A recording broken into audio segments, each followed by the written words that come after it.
এই কনকনা শীতে ঠান্ডায় সবাই আপনারা কেমন আছেন?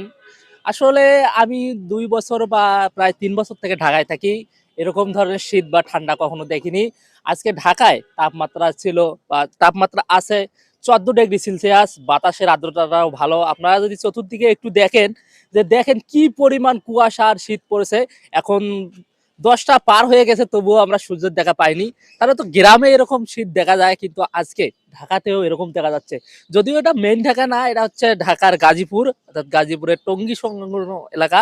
তো প্রচুর শীতের আনাগোনা আমরা দেখতে পাচ্ছি। এই সময়গুলোতে মানুষ ঘর থেকেও বের হচ্ছে না।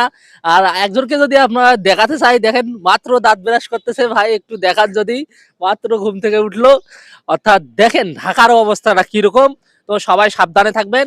আর কার এলাকায় কিরকম শীতের আবহাওয়া বা শীত বা কুয়াশা পড়তেছে অবশ্যই কমেন্টে জানাবেন। আমরা দেখতে চাই কোন জায়গাটিতে সবচেয়ে কুয়াশা বা শীত বেশি। সবাইকে ধন্যবাদ।